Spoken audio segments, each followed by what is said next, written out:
Entonces Daniel, cuyo nombre era Belsasar, quedó atónito casi una hora, y sus pensamientos lo turbaban. El rey habló y dijo: Belsasar, no te turben ni el sueño ni su interpretación. Belsasar respondió y dijo: Señor mío, el sueño sea para tus enemigos y su interpretación para los que mal te quieren. ¿Se acuerdan? Bueno, el nombre de Daniel obviamente no era Belsasar, ¿verdad? ¿Por qué le fue cambiado? ¿Alguien se acuerda? ¿Lo vimos? Bien, le fue cambiado el nombre porque ahora, al haber sido ya prácticamente adoptado en la corte del rey, después de los 3 años que se le dieron de instrucción, se le dio un nombre caldeo, se le dio un nombre babilónico. Por eso le pusieron Belsasar. Bien, Daniel escuchó al rey relatar su sueño. Vamos a ver enseguida por qué habla acerca de una visión. Y sabemos que una visión y un sueño son diferentes. Pero una visión con los ojos abiertos, o sea, algo que se ve con los ojos abiertos es una visión. Daniel escuchó al rey relatar el sueño y su reacción es descrita por la frase: quedó atónito casi una hora. Imagínense, después de haber escuchado al rey relatar el sueño, ahora hay una diferencia, porque en el capítulo 2 el rey no relató el sueño, quería que le dijeran el sueño y la interpretación. Ahora en este segundo sueño sí relata el sueño para que se le dé la interpretación. Entonces imagínense al profeta, una vez que el rey le relata el sueño, se queda perplejo, pasmado, casi una hora. Se imaginan el cúmulo de cosas que estaban en su mente, tal vez orando, tal vez entendiendo unas cosas, pidiéndole al Espíritu el discernimiento de otras imágenes, de otras palabras. El punto es que al haber quedado perplejo, nos dice que estaba como anonadado, impresionado, no hablaba. O sea, enmudeció completamente ante la realidad de lo que le iba a venir a Nabucodonosor. Por eso es que le dice: el sueño sea para tus enemigos. Él ya estaba viendo lo que iba a suceder, ¿verdad? Entonces, estaba completamente lleno de asombro, no se podía recuperar. Es ahí que el profeta expresa su deseo de que el contenido de aquel sueño será cumplido no en el rey, sino en los enemigos del rey. Versículos 20 al 22, aquí viene la interpretación del sueño. El árbol que viste, que crecía y se hacía fuerte, y cuya copa llegaba hasta el cielo, váyanselo imaginando en su mente, y que se veía desde todos los confines de la tierra. Imagínense que aquí pudiéramos ver un árbol de ese tamaño, a lo mejor que estuviera en Baja California o en Estados Unidos o en Canadá. Por eso dice que se veía desde todos los confines de la tierra, cuyo follaje era hermoso y su fruto abundante, y en que había alimento para todos, debajo del cual moraban las bestias del campo, y en cuyas ramas anidaban las aves del cielo. Tú mismo eres, oh rey, que creciste y te hiciste fuerte, pues creció tu grandeza y ha llegado hasta el cielo, y tu dominio hasta los confines de la tierra. Acuérdense, estamos viendo el primer gran imperio. 4 grandes imperios va a haber antes de que venga el Señor, profetizado por mismo Daniel. Estamos viendo el primer imperio, el primer gran imperio, que fueron los babilonios, los caldeos. Y después dijimos que seguía ¿cuál imperio? Los medo-persas, que era un solo imperio. Y luego vinieron, ¿quién vino después en el tercer imperio? ¿Los romanos? No, ellos son un cuarto. Los griegos, ahí están los griegos, comandados por ese gran capitán y general Alejandro Magno, ¿verdad? Entonces, y luego en el cuarto imperio son los romanos. ¿Está presente ese imperio en la tierra, en este mundo? Está presente. Por eso podemos decir que el Señor va a venir pronto. Yo no puedo decir si mañana o pasado, el año que entra, 10 años, no lo sé. Los tiempos y los pensamientos del hombre no son los de Dios, ¿verdad? Lo hemos aprendido. Pero sí sabemos que este es el último imperio hasta antes de que nuestro Señor Jesucristo venga. Ya pasaron 3. Entonces le dice: tu dominio hasta los confines de la tierra. Daniel repite la descripción del sueño dada por el rey anteriormente y luego da la interpretación cuando le dice: tú mismo eres, oh rey, que creciste y te hiciste fuerte. En el capítulo 2, Daniel había dicho a Nabucodonosor: tú eres aquella cabeza de oro. La cabeza de oro representaba al rey en toda su gloria y esplendor. Pero el árbol que es cortado simboliza la humillación, producto de la soberbia y el orgullo de Nabucodonosor. El profeta hace resaltar el hecho de que el poder de Nabucodonosor había crecido, se había hecho tan fuerte, tan grande, había adquirido tal grandeza, o sea, gloria y esplendor, una extensión territorial que lo marca la Escritura como hasta los confines de la tierra. Pero ¿qué había sucedido? Dios había pronunciado juicio sobre Nabucodonosor y se iba a ejecutar. Vamos a leer los versículos 23 al 27. Y en cuanto a lo que vio el rey, un vigilante y santo que descendía del cielo y decía: cortad el árbol y destruidlo, mas la cepa de sus raíces dejaréis en la tierra, con atadura de hierro y de bronce en la hierba del campo, y sea mojado con el rocío del cielo, y con las bestias del campo sea su parte, hasta que pasen sobre él 7 tiempos.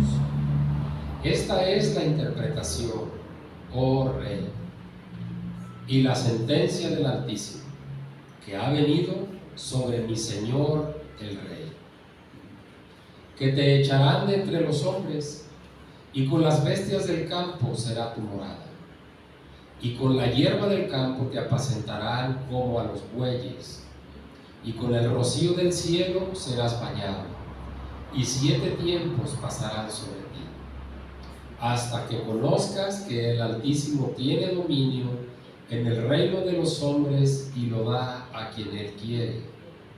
Y en cuanto a la orden de dejar en la tierra la cepa de las raíces del mismo árbol, significa que tu reino te quedará firme luego que reconozcas que el cielo gobierna.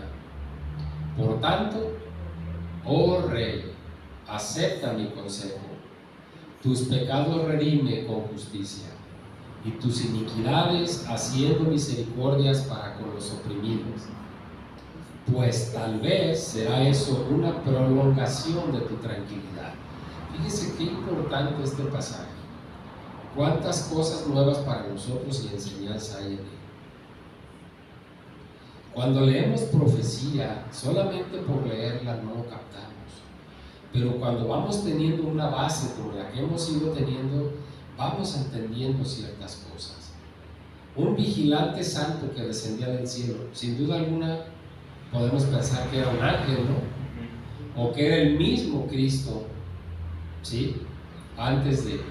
En espíritu, pues antes de ser encarnado. Dice: mas la cepa de sus raíces dejaréis en la tierra.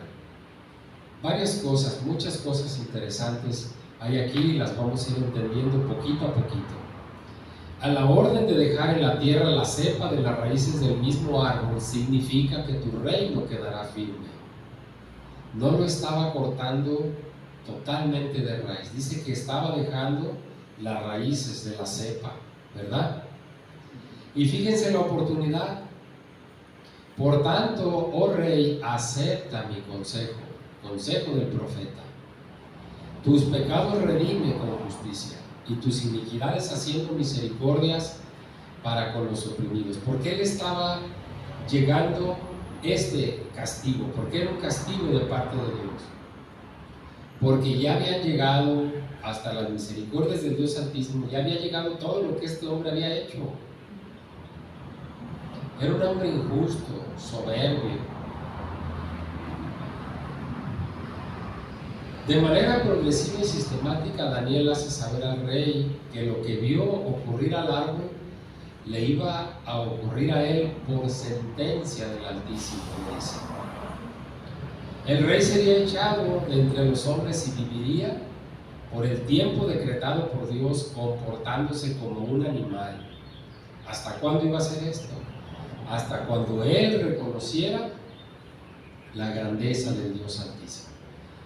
Ya le habían sucedido cosas en las cuales él había declarado la grandeza de Dios. Había dicho que el Dios de Daniel era el Dios de los dioses, pero no se había convertido. Nabucodonosor sería restaurado tan pronto como él reconociera que el cielo gobierna. Aquí la palabra cielo se usa figuradamente. Es una figura literaria que se llama metonimia. Y ese que el cielo gobierna, ese cielo es equiparable a la palabra Dios, que Dios gobierna. ¿Sí? Entonces, en el Nuevo Testamento, las expresiones reino de Dios y reino de los cielos se usan de manera intercambiable y deben de entenderse como sinónimos. Es lo mismo, el reino de Dios y el reino de los cielos. La idea de que dichas frases contienen es que Dios tiene autoridad soberana. El Dios del cielo es el soberano del universo y Él controla todos los movimientos de la tierra.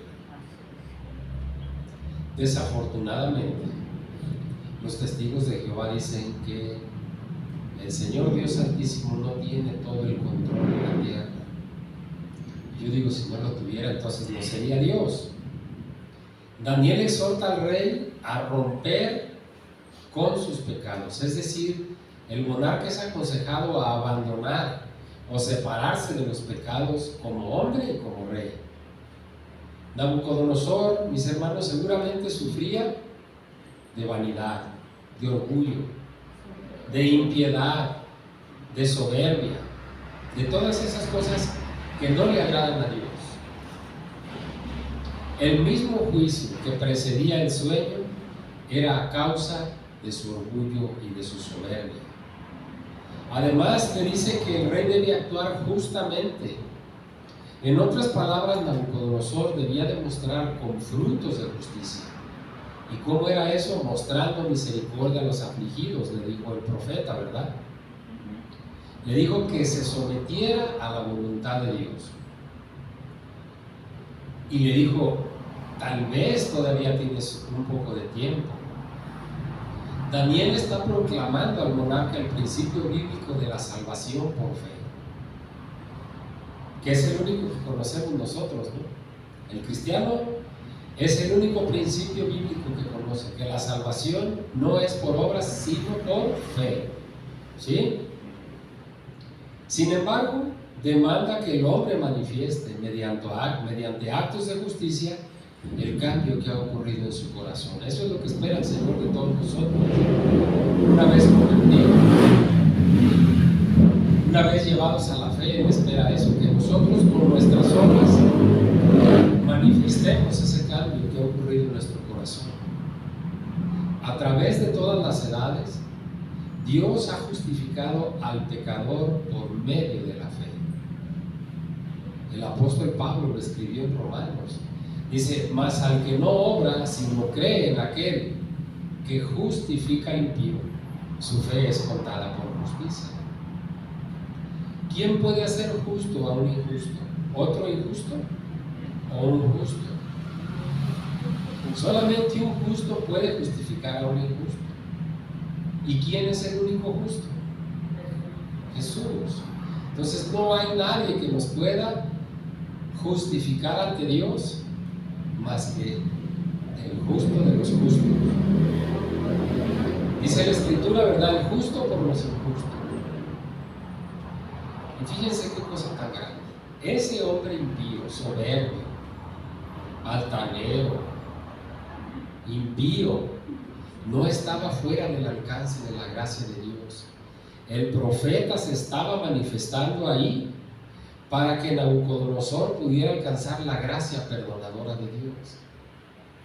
Y si ese hombre, ese rey de ese tamaño que hemos ido conociendo por medio de Daniel, que nos lo ha presentado, si ese hombre de ese tamaño, con esa autoridad, Dios lo tuvo en el alcance de su gloria, ¿qué será con nosotros, mis hermanos? Estamos cobijados bajo Él, bajo su espíritu, bajo sus alas, estamos protegidos. El texto pone de manifiesto la enseñanza bíblica de que aún el peor de los hombres puede ser salvo por medio de la fe a quien, al único Dios vivo y verdadero. Cualquier impío, por pecador que haya sido, puede alcanzar la salvación por medio de la fe en Jesucristo. Pero ¿qué tiene que hacer?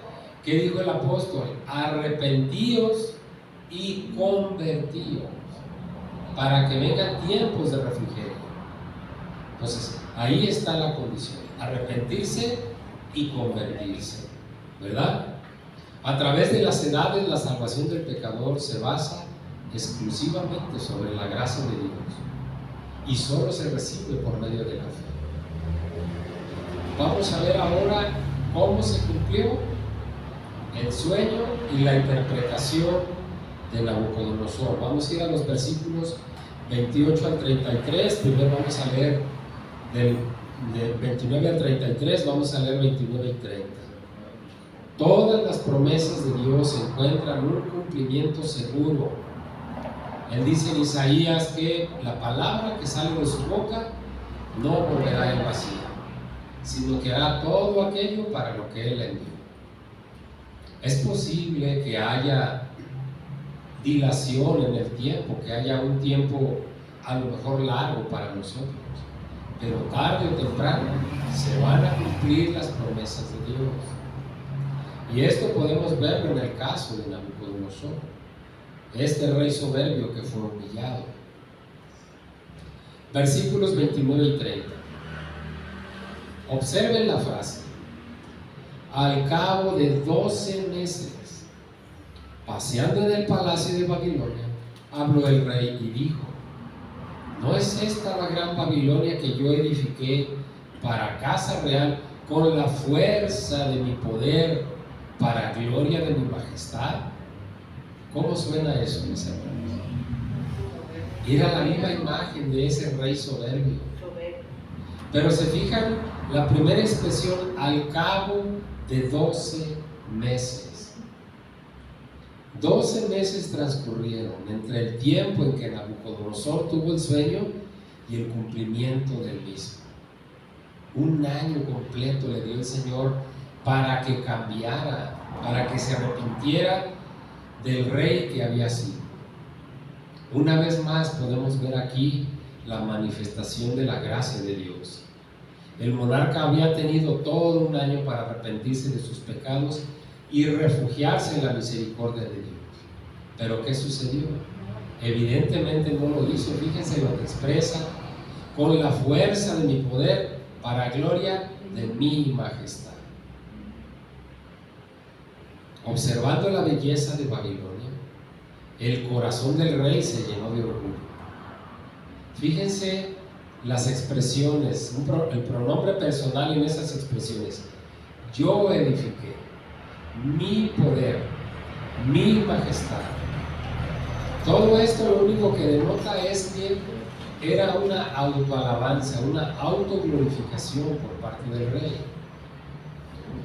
La ciudad de Babilonia había sido embellecida de tal forma durante el reinado de Nabucodonosor que era considerada entre una de las ciudades más bellas del mundo. Había más de 50 templos en la ciudad, siendo el mayor de todos el dedicado a Marduk. ¿Se acuerdan quién era Marduk? Era el dios de Nabucodonosor. Una muralla exterior, lleven su mente, dejen volar su mente a esto. Una muralla exterior de 27 kilómetros de circunferencia protegía la ciudad.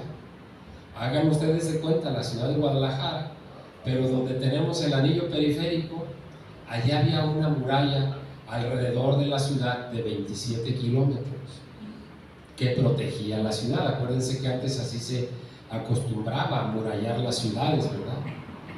El ancho de la muralla era tan ancho que cabían 4 carros, podían circular hasta 4 carros. Imagínense el ancho de los muros. O sea, era inexpugnable esa ciudad.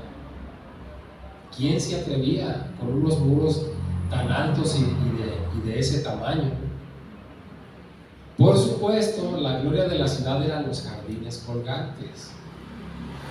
Estos jardines colgantes durante mucho tiempo fueron considerados como una de las 7 maravillas del mundo. Para que nos demos una idea, ninguna ciudad de la antigüedad podía compararse con Babilonia en belleza o en riqueza. Nabucodonosor había sido el artífice de gran parte del esplendor de Babilonia, pero el orgullo de aquel gran rey lo llevó hasta el punto de la respuesta divina, que tuvo que venir la respuesta divina, que fue fulminante.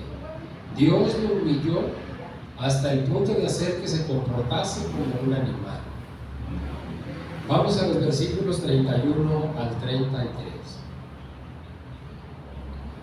Aún estaba la palabra en la boca del rey, cuando vino una voz del cielo: a ti se te dice, rey Nabucodonosor, el reino ha sido quitado de ti, y de entre los hombres te arrojarán, y con las bestias del campo será tu habitación, y como a los bueyes te apacentarán, y 7 tiempos pasarán sobre ti, hasta que reconozcas que el Altísimo tiene dominio en el reino de los hombres, y lo da a quien Él quiere. En la misma hora se cumplió la palabra sobre Nabucodonosor, y fue echado de entre los hombres, y comía hierba como los bueyes, y su cuerpo se mojaba con el rocío del cielo, hasta que su pelo creció como plumas de águila, y sus uñas como la de las aves. Esa expresión, 7 tiempos pasarán sobre ti. ¿Se acuerdan que ya hablamos un poquito de esas expresiones de los tiempos? Cuando yo les dije un tiempo y tiempos y medio tiempo. ¿Se acuerdan a cuánto les dije que equivalía eso, esa expresión? Un tiempo, un año. Tiempos, aquí aplicamos 2 años. Y medio tiempo, medio año. 3 años y medio. Cuando aquí habla y dice, como a los bueyes te apacentarán y 7 tiempos pasarán sobre ti, ¿qué nos está queriendo decir la Escritura? 7 años. 7 años iba a estar ese hombre en esa condición. Por eso dice que le creció el pelo como plumas de águila. Imagínense a alguien que en 7 años no se corta el cabello. Ahí los hemos visto, ¿no? No sé cuánto tiempo tengan, pero hemos visto indigentes así. Y dice, y sus uñas como las de las aves, literalmente como garras, ¿verdad? ¿Alguien le ha tocado ver? Yo creo que sí. Estoy seguro que más de alguno de nosotros ha conocido esa parte. ¿Alguien le ha tocado ver a alguien arrogante, muy orgulloso? Tal vez porque compró un carro nuevo, tal vez porque tiene la mejor casa de la cuadra, tal vez porque usa la mejor ropa que todos sus conocidos. ¿A quién le ha tocado ver caer personas de ese tipo hasta abajo? Quedarse literalmente en la quiebra. ¿Será que tal vez Dios aplica eso? Porque es muy clara la Escritura. En varias partes lo habla, y cuando dice que Dios resiste a quienes, a los soberbios, y les da gracia a los humildes, ¿verdad? Nabucodonosor no pudo terminar su autoalabanza. Dios habló desde el cielo, pronunciando la sentencia. Ya te di 12 meses, Nabucodonosor, o sea, ¿cuánto tiempo más quieres? Y yo les digo a ustedes, mis hermanos, Tenemos un Dios de oportunidades, una tras otra nos da oportunidades. Pero cuidado cuando Él dice, ya no. Porque entonces viene la consecuencia. Entonces en aquella misma hora comenzó a cumplirse el sueño profético del gran árbol.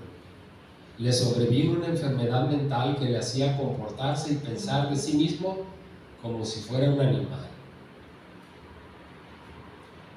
Y hay una descripción científica para esto. Hay una palabra que se llama monomanía, es una enfermedad, en donde la persona que es afectada con esa monomanía, ¿sí?, es afectado en su estilo de vida. El tipo de enfermedad que azotó al rey ha sido llamado de diferentes maneras. Ha sido llamado algo como insania zoantrópica. Insania es una locura, viene del inglés insane. Insania es una locura. Entonces, en esa enfermedad llamada insania zoantrópica, el ser humano se comporta como un animal. Luego hay otra enfermedad que es la licantropía, que nos habla de los hombres lobos. Es un trastorno mental en el que el enfermo se siente que es un lobo y que imita su comportamiento. Y luego hay otro que se llama boantropía, que es un trastorno también de enfermedad mental en el que la persona se cree vaca o toro o cerdo.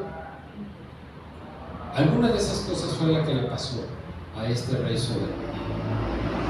Los detalles tocantes a lo sucedido a Nabucodonosor durante el tiempo de su enfermedad no los conocemos. Los detalles en sí no los conocemos. Pero existen evidencias históricas que apoyan el relato de Daniel, de que el rey sufrió esa enfermedad. De todos modos, la evidencia bíblica permanece inalterada. Dios trajo juicio sobre Nabucodonosor. Su enfermedad y su recuperación fueron producto de la intervención divina. Dios es el que da y Dios es el que quita. ¿Se fijan? Lo mismo Job lo menciona en su libro, ¿no? ¿Verdad? ¿Quién puede dar la vida y quién puede quitarla? Solamente Dios. Y aquí, obrando en la soberanía de Dios, Dios le dio la enfermedad, pero Dios también le dio la curación. Cuando le dio la curación, el tiempo que te tardes, Nabucodonosor, pero la profecía dice que van a ser 7 años, ¿verdad? Hasta que reconozcas que el Dios Altísimo gobierna y que de Él es el reino de los hombres, y Él lo da a quien Él quiere. Y si Él se lo da a quien Él quiere, pues Él se lo quita también a quien Él quiere. Esto es una demostración incontrovertible de que Dios gobierna soberanamente el universo. Nada ocurre en este mundo fortuitamente. Y aunque ahora la providencia divina, por la providencia, el hombre administra los gobiernos de las naciones, el día viene, mis hermanos, en que Dios va a establecer su gobierno y su reino eterno. Menciona Apocalipsis capítulo 11 versículo 15, si quieren anótenlo, no lo busquen. Dice que los reinos de este mundo pasarán a ser los reinos de Jehová y de su Mesías, y Él reinará por los siglos de los siglos.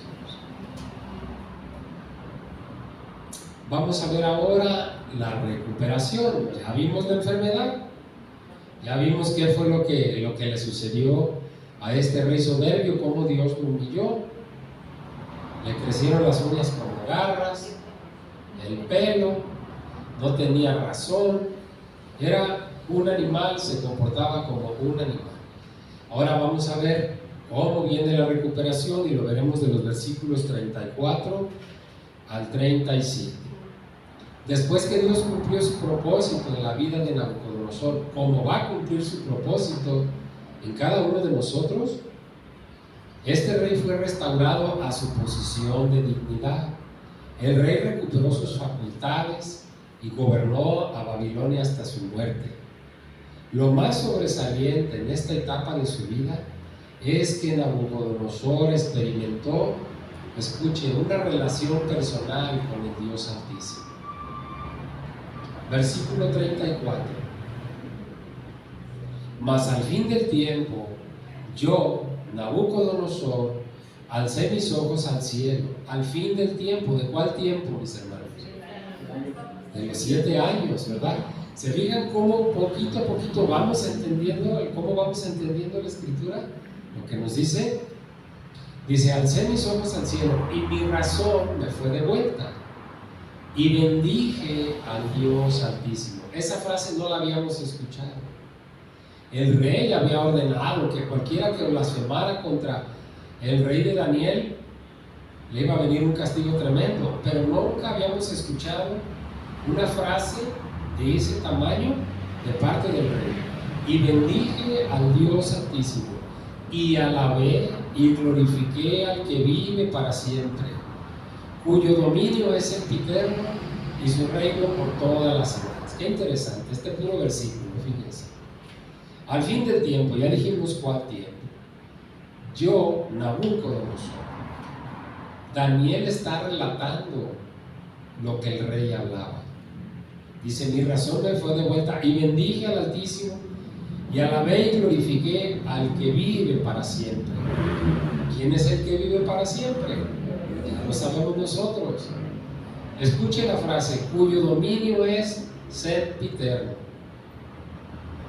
¿De quién está hablando específicamente en esa palabra? ¿De quién?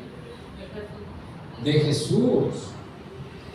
El reino del Dios Altísimo de Jehová es eterno y es eterno por siempre, porque no tiene ni principio ni fin. Pero aquí está hablando de Cristo, cuyo dominio es sempiterno. Y ya dijimos que sempiterno significa que tuvo un inicio, pero no tiene un final. Solamente para la historia y solamente para reafirmar algo. Y bendije al Altísimo. Y si está hablando de Cristo como dominio sempiterno, está hablando del Dios Altísimo también. Está hablando precisamente del Dios en el que creemos, de una Trinidad, un solo Dios en 3 personificaciones distintas. Aquí está el Padre, y bendije al Altísimo, y alabé y glorifiqué al que vive para siempre, Cristo, cuyo dominio es sempiterno. El Hijo, el Padre, el Hijo, y su reino por todas las edades. La expresión al fin del tiempo, claramente entendemos que, ya lo contestamos, se refiere a los 7 tiempos de los que habla el versículo 16, por los que Dios hizo pasar a Nabucodonosor hasta que reconociese la soberanía del Altísimo. Aquí la está reconociendo.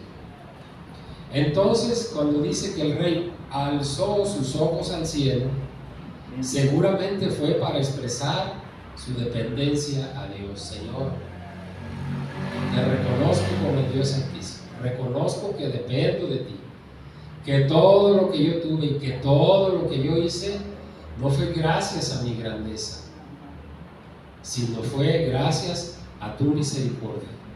Con aquel acto, Nabucodonosor indicaba que deponía, que quitaba, que arrojaba su orgullo y se entregaba a la misericordia del Altísimo.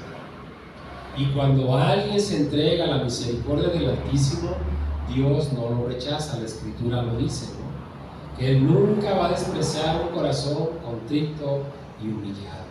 Así estaba el corazón del rey. Y Dios le respondió.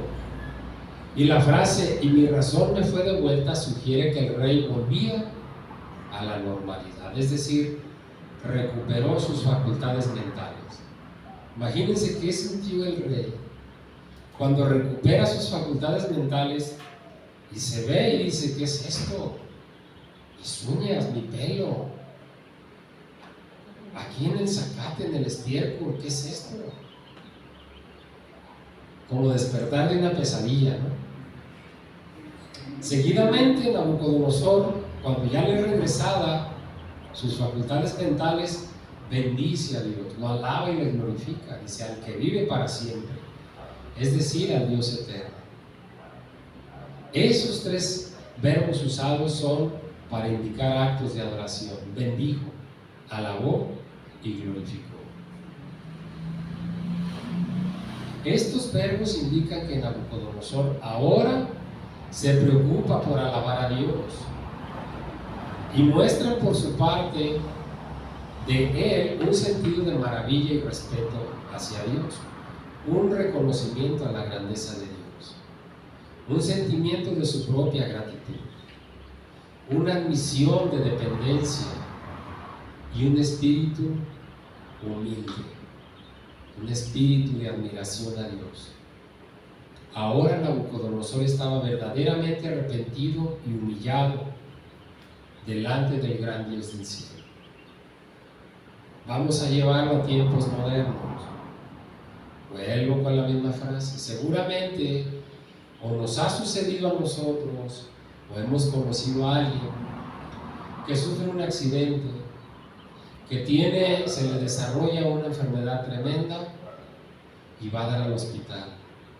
Y ahí en el hospital Dios ha tratado con esas personas, al grado que los ha humillado, al grado que los ha hecho reconocer. Y estoy cierto y seguro que muchos han salido y en poco tiempo se les ha olvidado el compromiso que se hizo. Pero creo que conocemos a alguien que Dios trató con él en la cama de un hospital y ahí lo cambió. Y salió a hacer todo lo posible por ser una persona distinta. Yo les he manifestado a ustedes que a mí así me sucedió. En el COVID me puse de muerte. Llegué cuando no había una sola cama del hospital, por alguna razón. Llegué a un área de urgencias, luego un camado. Duré 32 días con oxígeno. Pero cuando tenía 8 días, 10 días ahí hospitalizado, me pude dar cuenta de algo, mis hermanos. Un día orando, recuerdo que estaba escuchando como música cristiana instrumental y estaba orando, y esa tarde allí orando, Dios me hizo sentir algo en mi corazón, en el cual cobré un ánimo increíble, porque yo dije: Señor, no me trajiste aquí para que me muriera aquí en esta cama. Me trajiste aquí porque quieres tratar algún asunto conmigo. Y empezamos a tratar ese asunto. Y algo me decía: ¿por qué crees que son así las cosas? Porque después de haber estudiado un tiempo, después de haberme estado preparando y de lograr tener un conocimiento que tú me has dado, yo no creo que me hayas dado ese conocimiento para que yo me lo lleve. Pablo le dijo al Señor Jesucristo: ¿qué quieres que yo haga? Nos lo dijo nuestro pastor en estas últimas predicaciones: ¿qué quieres que yo haga? Y entonces allí viene la respuesta: comparte el conocimiento. Y aquí estoy, hermanos, aquí estoy cumpliendo y asumiendo ese compromiso. ¿Se fijan cómo Dios tiene tantas maneras de tratar con el hombre? Pero benditos somos de Dios, mis hermanos, cuando Él pone sus ojos sobre nosotros y trata algún asunto con nosotros, porque eso significa lo que Él nos ama, eso significa lo que somos para Él. Por mencionar otra situación, ¿qué le sucedió a nuestro pastor cuando estuvo en riesgo de perder la vida, cuando nos relató acerca de que salió a comprar, creo que unas tortas ahogadas? ¿Se acuerdan? Alguien estuvo aquí ese día seguramente. La misericordia de Dios, y seguramente que esto de alguna manera nuestro pastor le habló también, porque Dios tiene una manera de darnos sus mensajes. Entonces, arrodillémonos, mis hermanos, reconozcámosle a Dios como lo que Él es, su majestad, y como lo que somos nosotros. Yo soy la vid y vosotros los pámpanos, y sin mí nada podéis hacer. Reconozcámoslo antes de que seamos humillados, antes de que Dios trate en toda su fuerza con nosotros, porque ¿quién puede resistir? Nadie.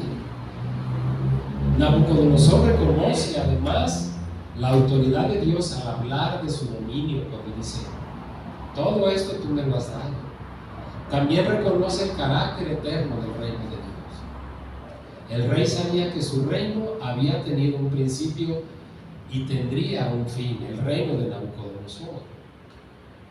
Pero a modo de contraste, el reino de Dios es eterno y sempiterno en la palabra de Cristo. Y todavía más enfático, dice: por los siglos de los siglos. Versículo 35. Todos los habitantes de la tierra son considerados como nada, y Él hace según su voluntad en el ejército del cielo y en los habitantes de la tierra, y no hay quien detenga su mano y le diga: ¿qué haces? Pues Él es el soberano. Escuchemos esta primera frase con atención. Todos los habitantes de la tierra son considerados como nada. Si lo entendemos de manera literal, cometemos un error. Porque si dice todos los habitantes de la tierra son considerados como nada, no, nosotros somos algo, ¿verdad? Lo que la frase está queriendo decir es que todos los habitantes de la tierra somos considerados como nada respecto a Él o sin Él. ¿Sí? Hay que entenderlo de esa manera, porque si nosotros fuéramos considerados como nada, significa que no valemos nada para Dios. Más bien lo que la frase nos quiere decir es que somos considerados como nada a la altura de Él. Sin su presencia, ¿verdad? Delante de ese soberano, Jehová de los ejércitos, los habitantes de la tierra somos nada delante de Él. La terrible equivocación del hombre es creerse que es algo cuando en realidad no es nada delante de Dios. Por eso mencionaba yo hace un momento, hombres por lo general, pero también algunas mujeres arrogantes. En el caso de las mujeres, más bien va tirado a la belleza, a la juventud. ¿Sí? Pero eso pasa, ¿verdad? Con los tiempos eso pasa.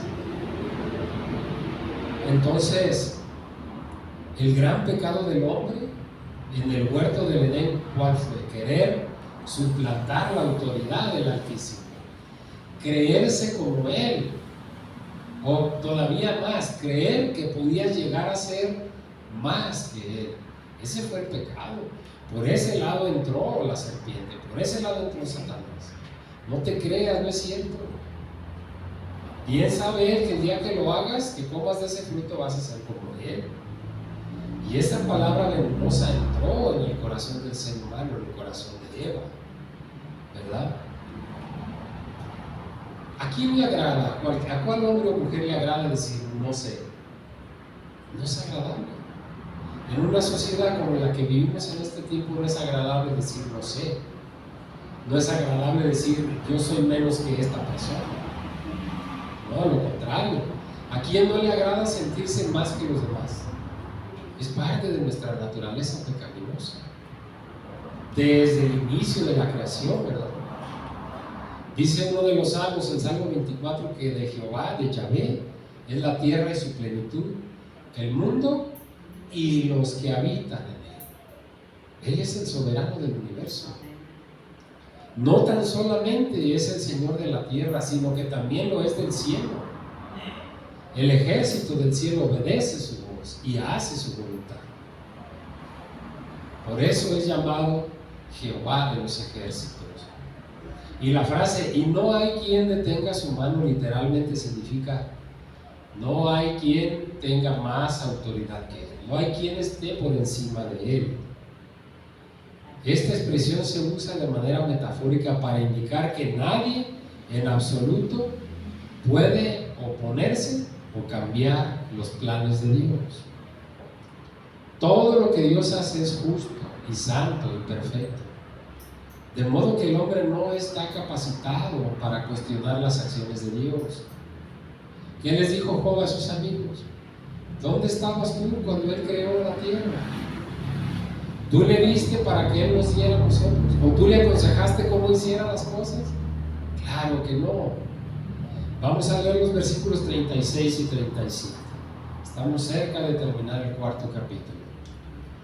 En el mismo tiempo mi razón me fue devuelta, y la majestad de mi reino, mi dignidad y mi grandeza volvieron a mí, y mis gobernadores y mis consejeros me buscaron, y fui restablecido en mi reino, y mayor grandeza me fue añadida.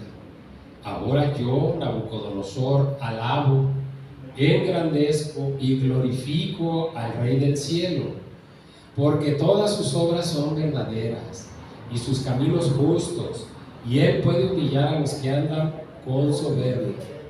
Por experiencia propia lo decía el rey, ¿verdad? Dice que al mismo tiempo le fue devuelta su razón, ¿verdad? Y fíjense la frase, y mayor grandeza me fue añadida. ¿Qué le pasó a Job? Dios le dio el doble de lo que tenía, más, ¿verdad? Dios lo recompensó. Mayor grandeza me fue añadida. Ahora escuchen esa parte del versículo 37. Ahora yo, Nabucodonosor, alabo, engrandezco y glorifico al Rey del cielo. Mis hermanos, con estas palabras, con estas frases, nosotros podríamos decir que Nabucodonosor se convirtió. Se fijan, como no hay una entidad que el Dios Altísimo no pueda derribar. Esa soberbia, ese orgullo, esa impiedad, todas esas cosas que este hombre tenía, Dios se las quitó. Dios le dio una nueva oportunidad de vida. Y la parte final dice, y Él puede humillar a los que andan con soberbia. La recuperación física de Nabucodonosor trajo consigo que el rey también recuperase su posición como monarca de Babilonia, conjuntamente con la dignidad y autoridad inherentes a su cetro. No tan solamente había sido restablecido, sino que le fue añadida mayor grandeza. ¿Por qué Nabucodonosor glorificó al Dios del cielo? Dice el versículo, porque todas sus obras son verdaderas. Y también dice, sus caminos justos, y luego ya para finalizar los versículos dice, puede humillar a los que andan con soberbia. Este testimonio de Nabucodonosor es en verdad singular entre todos los reyes paganos de aquella época. Algunos creen que aún después de esto Nabucodonosor no se convirtió, pero por las palabras que acabamos de leer en los versículos, creo que no caemos en un error si entendemos, porque Dios trató directamente con este rey y lo humilló hasta lo más bajo, haciéndolo sentirse y verse como un animal. Voy a ser un poco duro en esta frase, pero ¿acaso un hombre que posee todo lo que este rey poseía en cuanto a su ser interior, impiedad, orgullo, soberbia, pecado, no es un animal? Literalmente ese es un animal. Dios trató con él y lo humilló hasta lo más bajo. Pero ¿qué pasó después? Dios en su misericordia, cuando ese hombre lo reconoció a Dios, lo restauró. Y no solo lo restauró, le dio más. Y le dio más, no solamente en lo material, le dio más sabiduría que no tenía. Le dio más inteligencia que sí tenía, pero la había utilizado de manera inadecuada, de manera equivocada. Vamos a hacer un pequeño resumen, tenemos todavía tiempo. El capítulo 4 de Daniel, mis hermanos, enseña claramente la soberanía de Dios sobre todos los gobernantes, sobre todos los seres humanos. Ese gran rey Nabucodonosor fue humillado por Dios a causa de su soberbia y de su impenitencia. Dios lo hirió con una enfermedad que lo hacía comportarse como un animal. Esa enfermedad le duró 7 años. Todos gobernantes y siervos de Dios, debemos aprender la lección que aparece en este capítulo del libro de Daniel. Los reyes y autoridades de las naciones y el hombre en general desafía a Dios y se opone a su voluntad. Rechaza sus leyes y demandas de manera abierta. Dicen, Dios no existe. Pero viene el día cuando los gobernantes, reyes, presidentes, siervos, congregantes de las iglesias, vamos a tener que rendir cuentas delante de Dios Todopoderoso. Acompáñenme para terminar Apocalipsis capítulo 20 y vamos a leer versículos 11 al 15. Apocalipsis capítulo 20, versículos 11 al 15 nos va a ayudar a derribar esa creencia que hay en mucha gente que dice, el mundo se acaba para el que se muere y luego vamos a reencarnar, aguas porque puedes reencarnar el perro o el gato. O sea, son creencias de las personas, ¿no? Versículo 11, y vi un gran trono blanco y al que estaba sentado en él, de delante del cual huyeron la tierra y el cielo. Imagínense esa escena, recreen esa escena en su mente. Y ningún lugar se encontró para ellos. Y vi a los muertos, grandes y pequeños, de pie ante Dios, y los libros fueron abiertos. Y otro libro fue abierto, el cual es el libro de la vida. Y fueron juzgados los muertos por las cosas que estaban escritas en los libros, según sus obras. Y el mar entregó los muertos que había en él. Y la muerte y el Hades entregaron los muertos que había en ellos. Y fueron juzgados cada uno según sus obras.